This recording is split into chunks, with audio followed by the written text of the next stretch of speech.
Now let's look at some bottom-up approaches for estimating project times and cost. The ones listed here are template method, parametric procedure applied to a specific task, range estimates for work breakdown structure, work packages, and phase estimating are the ones that we typically see. After today and for most of the rest of the semester, we'll be focusing mostly on work breakdown structures and work packages, but I think it's worth our time to take a look at these other methods. In the template method, it's just that we have a template of a project we've done in the past and know all of the work elements and everything we need to get that work done. The next project we bring in, we look at the differences between the previous project that we know lots about and the one that we are bringing in, and we just worry about filling the gaps between the differences. And so we can really use our institutional learning to come up with pretty good bottom-up estimates for what that next project will take. And the parametric procedure applied to a specific task, in some extent, it almost seems like the ratio method that we talked about for a top-down approach. But in this case here, if you're a wallpaper hanger and you know how long it takes you to put up a roll of wallpaper, and you know the square footage of the walls of a certain project, you have a pretty good estimate. And it's a bottom-up estimate because you start at that lowest work package level. What does it take for me to put up a roll of wallpaper? And we apply that to the number of rolls that we're going to install and came up with a really good estimate that way. In the range estimates for the work breakdown structure package, I'll have a slide for that and phase estimating as we look at those two in more detail. On this slide, we're taking a look at a spreadsheet output that shows a work breakdown structure down to the package level, the assignable tasks that we can get people to do. We've got a low, average, and high estimate, so we got a range of time that we think that will take these particular activities to do. When we get into Chapter 7 and start talking about program evaluation review technique and using methods to analyze this data, we'll come up with probabilities and durations and be able to use the low, average, and high estimates in a more detailed calculation to understand our project.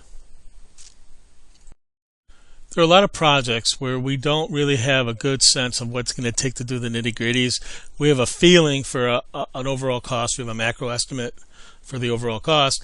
But the best we can do is through each phase of the project, specification, design, prototyping or producing and delivering, we'll actually take a second look at our macro estimates as we move forward. So we'll come up with a main estimate, give a detailed estimate as we specify the project, look at what that impact is on the macro estimates and revise that and move forward. This is part of what's called rolling wave planning and the rolling wave planning technique, and we'll see that not until the end of the semester. Sort of advanced and has a lot of uncertainty, and we try to avoid whenever possible this type of estimating, but sometimes it becomes necessary. So let's review the top-down versus bottom-up estimates and what they're used for, what the impact in terms of cost, and how much you can rely on them. So for our top-down estimates, we're looking at them being used for feasibility studies, getting rough ballpark estimates, maybe to get some funding requirements out of corporate, maybe you're doing it for future planning, capacity, resource planning. The costs are fairly inexpensive relative to the cost of the project, 1/10 of 1% to 3/10 of 1%, but the accuracy fails. Could be off on the low end by 20%, or it could be 60% more. So you need to be aware of the fact of some of the fallacies or some of the falsities, if you will, associated with those costs. And again, the consensus method, ratio method, apportion method, function point method, and learning curves are all these top-down estimates that get used. And from the bottom up, when we're doing budgeting, we're doing scheduling, we're funding we're timing our funding to hit right, we're looking for hiring and deploying resources, we should have bottom-up estimates for those.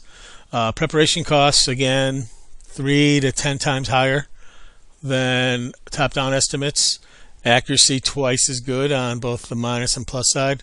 And you just saw those, the template method, parametric method, the wallpaper hanging example, and but what we'll be focusing mostly on are work breakdown structure packages, because that's where you can actually do some fairly accurate estimating of what it's going to take to get the work done and ultimately what the project will cost.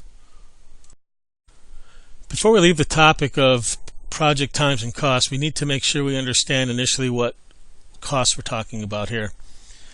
We have direct costs, and those are costs that are clearly chargeable to a specific work package: the labor to do the work, any materials required to do the work, equipment rental fees, equipment cost transfer fees if you're in a cost accounting situation, and all sorts of costs that are associated right with the work that you're going to do. Then above that we have the project overhead costs, and they're direct, but they're not to specific tasks. It's the costs incurred that are directly tied to a specific project, deliverable, or specific work package, and salary, rent, supplies, specialized machinery that you are using over the course of many parts of the project, and you don't want to earmark that to one specific task. You could put those in as direct project overhead. And then on top of that are the general administrative overhead costs for the organization: human resources, legal, marketing, all the departments that need to stay alive, if you will, and be an entity to the organization. We need to cover their costs. The home office still exists, and regardless if we're at the project site, those people need to get paid, and so that's what the general and administrative overhead costs are for. Let's see how the impact of these costs has on a particular contract bid. If we, through the work breakdown structure, estimated all of our direct costs as $80,000, and we estimated our direct overhead on that at $20,000, accounting for things like the project manager's time, renting of the office space at the job site, etc., maybe some extra specialized equipment, we can get a total direct cost of $100,000. Now we, on all projects, apply a 20% overhead charge to cover the home office expenses. So we're at a total cost of $120,000. Of course, home office expenses don't help our shareholders out, so we got to make sure our shareholders and the people that actually have a vested stake in the business are happy, and so we should make a profit on this project. And if our profit margin is 20%, we'll need to add that to the total cost of the project. So $80,000 direct cost for a project with $20,000 in direct overhead should be bid out at $144,000 to cover general administrative costs and also profits.